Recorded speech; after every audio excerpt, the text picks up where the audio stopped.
इतना जिम्मेदार समझते हैं तो बैठ जाए। ये माइक फोन बंद करें और बैठ जाए। भीम आर्मी आजाद समाज पार्टी का कोई कार्यकर्ता खड़ा ना दिखाई दे। जो खड़ा दिखाई देगा वो हमारा कार्यकर्ता नहीं होगा।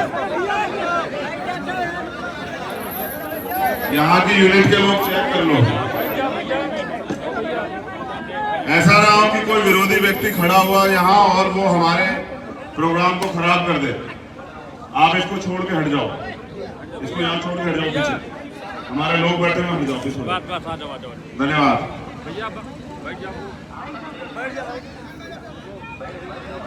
बहुजन समाज में जन्मे सभी संतों, गुरुओं, महापुरुषों को नमन करते हुए, और क्योंकि चुनावी समर है और थोड़ा सा देर होगी आने में, लेकिन आप फिर भी यहाँ मजबूती से चुनाव को लड़ा रहे हैं। सबसे पहले तो मैं हैदरगढ़ की जनता का धन्यवाद करता हूँ कि वो रावत जी के प्रचार प्रसार में तन मन धन से जुटे हुए हैं और दिन रात एक करके उनको जिताने के लिए मेहनत कर रहे हैं। लेकिन हमने भी पहली बार ऐसा देखा है कि अगर प्रोग्राम में देरी हो जाती तो पुलिस आके टेंट उखड़वा देती है।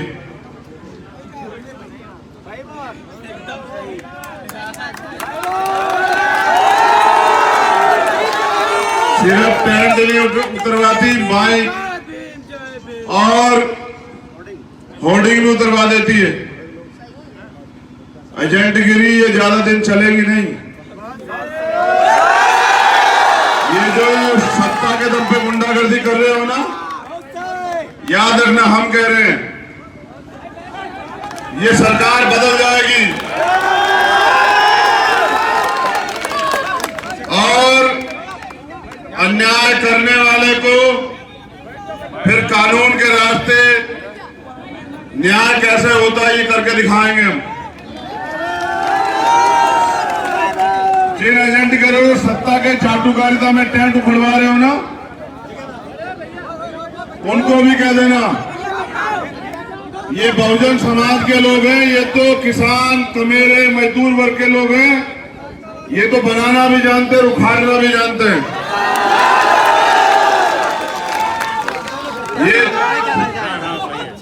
ये जो टेंट उखड़वा रहे हो ना, ये टेंट भी गड़ेगा और आजाद समाज पार्टी का झंडा भी गड़ेगा हैदरगढ़ में, याद रखना।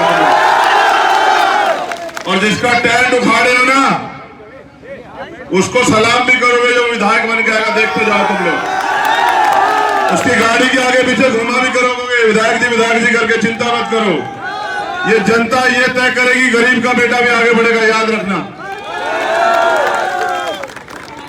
जरा नोटिस बना के भेजना, पूछना इनसे इनकी क्या व्यवस्था थी वहां से यहां तक जो जाम लगा हुआ था, परमिशन का प्रोग्राम था, इनकी पुलिस कहां थी? अगर हमारे साथ वहां कोई हादसा हो जाता कौन जिम्मेदार होता? तुम्हें ले चलेंगे हाई कोर्ट, तुम्हें बताएंगे कैसे होती है नौकरी, घबराओ मत।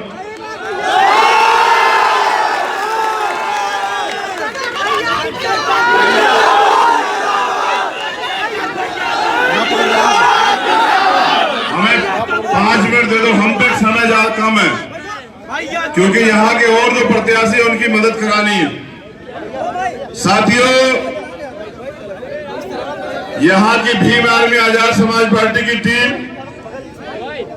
हमारे जिला अध्यक्ष Bhim army advocate Shri Buren Singh, जिला अध्यक्ष आजाद समाज पार्टी एडवोकेट हरिनंदन सिंह जी, उसके बाद भीम आर्मी आजाद समाज पार्टी के विधानसभा अध्यक्ष के कार्यकर्ता, नौजवान साथियों, बुजुर्गों, हमारी माताओं बहनों, मंच पर उपस्थित हमारे नेता। सबसे पहले हम यहाँ के प्रत्याशियों के नाम पढ़ देते हैं, आप उनकी मदद करा देना। यहाँ हैदरगढ़ विधानसभा से रामहेत रावत जो हमारे प्रत्याशी हैं, हम इन बस से गवाही देते हैं कि रामहेत रावत मात्र हमारे प्रत्याशी नहीं, हमारा भाई भी है।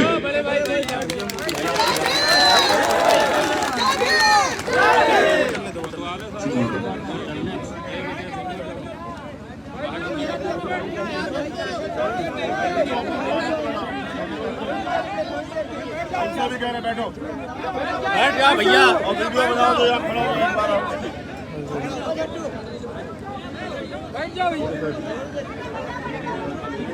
दूसरे दरियाबाद में अगर आपका कोई दोस्त साथी रिश्तेदार रहता तो गोपी वर्मा जी वहां हमारे प्रत्याशी हैं, वहां पुलिस ने परमिशन नहीं दी है, प्रशासन ने। यहां प्रशासन जो है ना परमिशन वो पार्टी देख के देता है। चिंता मत करो, हम यहां सरकार बन जाएंगे तो परमिशन हम ही दे दिया करेंगे, चिंता मत करो। समय हमारे गठबंधन के दल पीस पार्टी के प्रत्याशी हैं मकसूद अंसारी साहब कुर्सी विधानसभा से। मेरी आपसे अपील है वहां भी जो आपके साथी दोस्त रिश्तेदार रहते हैं उनसे कहिए कि इनकी मदद कराएं। जैदपुर से हमारे प्रत्याशी है अरविंद सिंह रावत जी, मेरी आपसे अपील है कि उनकी मदद भी कराएं। और रामनगर से हमारे प्रत्याशी है वीरेंद्र पटेल साहब, मैं आपको उनके लिए भी आपसे अपील करता हूं। और अब मेरा आपसे एक निवेदन है, बाबा साहब अंबेडकर ने वोट का अधिकार हमें बिकने के लिए नहीं दिया, ना ही गुलामी में जीते रहने के लिए दिया। वोट का अधिकार उन्होंने हमें दिया कि इस वोट के जरिए हम अपनी वोट का प्रयोग करके शोषित वंचित वर्ग के लोग, कमजोर वर्ग के लोग, एक एक आदमी जोड़ के वोट तैयार करके वो अपने बीच के व्यक्ति को विधायक और सांसद बना के और जगह जगह पे अपने विधायक जिता के अपनी सरकार बना के सत्ता की ताकत को अपने हाथ में लेके और मांगने वाले समाज से देने वाला समाज बन सकता है। कानून बनाने की ताकत अपने हाथ में लेके वो अपने प्रदेश के लिए, अपने समाज के लिए, अपने क्षेत्र के लिए नीतियां बना के वो ताकतवर तरीके से उस क्षेत्र का विकास कर सकता है। रामहेत रावत गरीब परिवार से जरूर है, मैं जानता हूं इनके पीछे बहुत बड़ा नाम नहीं है कि इनके पिताजी मुख्यमंत्री रहे या मंत्री रहे, विधायक रहे या सांसद रहे, लेकिन ये एक ऐसा बेटा है समाज का जो इस समाज की लड़ाई को लड़ना चाहता है, जो इस लड़ाई को मुकाम तक पहुंचाना चाहता है, जो शोषित वर्ग के लोगों को उनकी समस्याओं को हल करना चाहता है, जो अपनी बहनों के माओ के आंसू पूछना चाहता है, अपने भाइयों को, बच्चों को पढ़ाई, अच्छा जो है स्वास्थ्य का जो जरूरत की समान इलाज, तमाम तरह की व्यवस्था, ये सब चीजें दिलाना चाहता है, जिसके मन में सपने हैं शोषित वर्ग के लोगों को तरक्की के रास्ते पे ले जाने के लिए। जैसा हमने मैनिफेस्टो में दिया कि हर व्यक्ति को मुफ्त पढ़ाई, चाहे वो टेक्निकल पढ़ाई करे, इंजीनियर बने, चाहे वो प्रोफेशनल पढ़ाई करे, डॉक्टर बने, वकील बने, जज बने, चाहे वो एकेडमिक पढ़ाई करे, हाई स्कूल करे, इंटर करे, ग्रेजुएशन करे, सबको मुफ्त पढ़ाई का मौका आजाद समाज पार्टी देगी जब उसको अवसर मिलेगा। और अगर गरीबों को पढ़ने का बराबर अवसर मिलेगा तो मैं लिख के देता हूं कि फिर गरीब किसी पीछे नहीं रहेगा, गरीब भी लांग के दौड़ लगा के आगे निकल जाएगा और अपने जीवन में बदलाव करेगा। फिर सबके लिए मुफ्त इलाज, जैसे नेताओं को मिलता है, अधिकारी कर्मचारियों को मिलता है, तो गरीबों को भी मुफ्त इलाज मिले। पैसे कमी के कारण कोई गरीब अपने अपने परिजन को किसी को ना खो दे, इसलिए सबके लिए मुफ्त इलाज, कि कोई गरीब बड़े अस्पताल के सामने खड़ा होकर ना देखे कि अगर मेरी जेब में पैसे होते तो मैं अपने परिवार के व्यक्ति को बचा लेता। इसलिए सबके लिए मुफ्त इलाज आजाद समाज पार्टी आने वाले समय में सुनिश्चित करेगी, चाहे प्राइवेट में कराओ या सरकारी में कोई टेस्ट कराओ। उसके बाद नौजवानों के लिए रोजगार, माताओं बहनों के लिए 18,000 रुपए सालाना। उसके बाद टोल फ्री कि आम जनता की जेब ना कटे। पेट्रोल डीजल के दाम कम करने की बात हमने की। पुरानी पेंशन और प्रमोशन में रिजर्वेशन SC ST OBC के लिए सामाजिक न्याय समिति लागू की जाएगी और ठेकेदारी व्यवस्था में दलित वर्ग के लोगों को, पिछड़े वर्ग के लोगों को, माइनॉरिटी के लोगों को आरक्षण व्यवस्था की जाएगी कि उनके पास आर्थिक सशक्तिकरण उनका मजबूत हो, उनकी जेब में पैसे और वो तरक्की के रास्ते पे चले। और मुझे लगा कि मैं जब जाऊंगा तो जाके आराम से अपने लोगों से बात करूंगा, लेकिन यहाँ का नजारा देख के पता लगा कि यहाँ विरोधियों की जमीन खिसक गई है। वो सत्ता के आगे नतमस्तक हो गए। जो यहाँ के अधिकारी कर्मचारी प्रशासन वो किस तरह सोच रहा है कि चंद्रशेखर यहाँ ना आए। चंद्रशेखर हवा का वो झोंका है जिसको पूरी सरकार नहीं रोक पाई, आपकी तो हस्ती क्या है। हम तो जहां खड़े हो जाए वहीं रैली हो जाती है। ये तो फिर भी हमारे लोगों ने तैयारी की है। देखो, मैं चाहता हूं कि सब लोग अपना काम करें और हमें भी हमारा काम करने दें। और अगर कोई सत्ता के प्रभाव में गैर कानूनी काम करेगा तो चाहे वो मुख्यमंत्री हो, प्रधानमंत्री हो या आम आदमी हो, फिर उसके लिए कानून बराबर, चाहे वो हम क्यों ना हो। लेकिन हम ये समझते हैं कि गरीबों को आगे बढ़ने से रोकने के लिए सरकार ने और विपक्षों ने पूरे इंतजाम किए।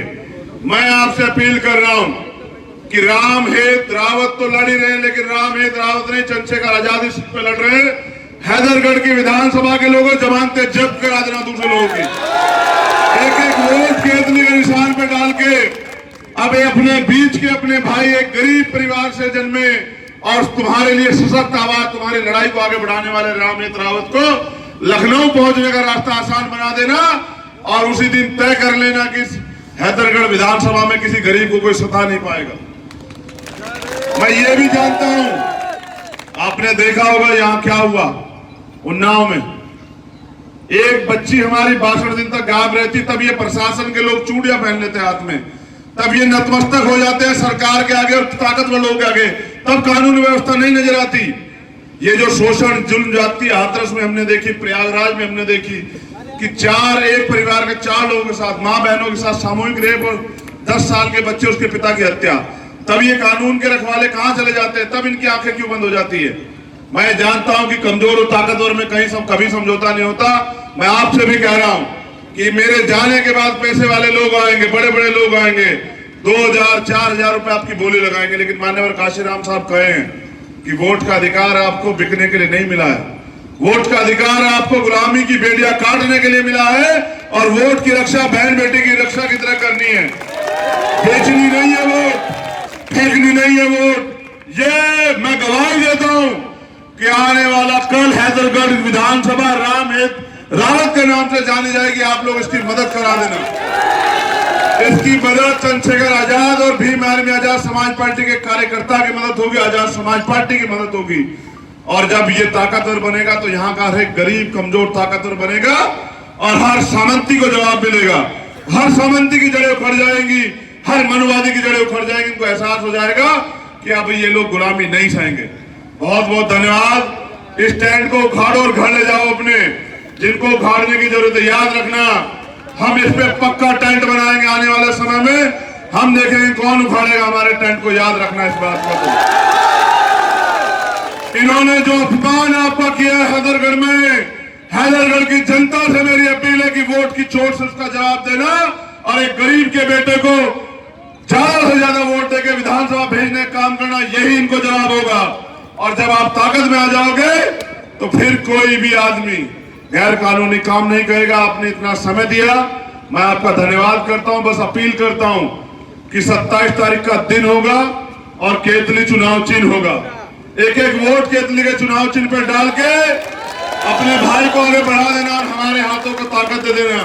और अपनी माताओं बहनों से कहना चाहते हैं, गरीबी किसी भगवान ने तुम्हारे भाग्य में नहीं लिखी है कि हमेशा तुम मोहताज रहोगी, किसी चीज के लिए हाथ फैलाओगी। समय बदल जाएगा, गरीबों का भी राज आएगा और वो समय हम लोग छीन के लाएंगे, लड़के लाएंगे, खींच के लाएंगे, लेकिन अपने लोगों को परेशान नहीं होने देंगे। वो दिन चले गए। अब भारतीय संविधान है, हमें बराबर के अधिकार है और इन अधिकारों को लेने के लिए हम लोग मैदान में, सड़क पर भी लड़ेंगे, सदन में भी लड़ेंगे, विधानसभाओं में भी लड़ेंगे और कानून बना के अपने लोगों की तरक्की के रास्ते भी खोलेंगे। आपके आंसू जो है ना, ये जो सूख गए इंतजार करते करते कि कभी जीवन बदलेगा, याद रखना वो दिन दूर नहीं कि आपके सम्मान की रक्षा होगी, आपकी सुरक्षा होगी और जो अधिकार इस देश में अमीरों को मिले वो गरीबी की चौखटों तक भी पहुंचेंगे। आपको भी वही सुविधाएं मिलेंगी जो इस देश के अमीरों को मिलती है। हमारे लोगों को अपनी वोट का बस सही प्रयोग करना है। बहुत बहुत धन्यवाद। एकता बना के रखना, भाईचारा बना के रखना, अपनी वोट का सही प्रयोग करना और कार्यकर्ताओं, नेता, पदाधिकारियों से कहना चाहता हूं, सोना मत। गुरु गोविंद सिंह जी कहे हैं कि राज शस्त्र के अधीन होता है। सुने हमने क्या कहा है? गुरु गोविंद सिंह जी ने कहा कि राज शस्त्र के अधीन होता है और यहाँ शस्त्र है वोट। अपनी वोट का प्रयोग करना, फोन करना, जाना, अपील करना, मनाना लोगों को। और इस बार एक ही बात कहनी है कि हैदरगढ़ की आवाज इस बार राम हेत रावत को बनाना है, अपने भाई को बनाना है, उसकी मदद कराना है। बहुत बहुत धन्यवाद, बहुत बहुत आभार। आप सभी के लिए मंगल कामनाएं। और फिर ये भी वादा करके यहां से जाऊंगा कि आपका प्यार, आपके विश्वास को कमजोर नहीं पड़ने देंगे। मैं तो इधर ही घर ढूंढ रहा हूं, चाहे बस्ती मिल जाए, कुशीनगर मिल जाए, गोरखपुर मिल जाए, या यही मिल जाए इसी जिले में, तो यही एक मकान लेकर रहेंगे और आपके बीच रहेंगे। क्योंकि ये आंदोलन है, इसको खाना पकाना नहीं है, पढ़ना पढ़ाना है, और लोगों को तैयार करना है। ये लंबे समय तक चलेगा, एक सदी में एक समय परिवर्तन नहीं होता है। तो हम तो चाहते हैं ऐसे लोग और तैयार हो जाए। तो बहुत बहुत धन्यवाद, आभार, ख्याल रखना। लेकिन यहाँ से जाने के बाद मेहनत करना, हर एक आदमी चंद्रशेखर आजाद बनके अपनी पार्टी के लिए मेहनत करना और ज्यादा से ज्यादा वोट अपने प्रत्याशी के खाते में डलवा के, बूथ की पेटियां बंद करवा के, ईवीएम पे वो पैक करवा के तब चैन से बैठना, उससे पहले चैन से नहीं बैठना। जो अपमान आज आपका हुआ, इसको बदला लोगे नहीं लोगे बताओ? कौन हाथ उठा के बताओ, लोगे नहीं लोगे बताओ? और बदला कैसे लिया जाएगा लोकतंत्र में?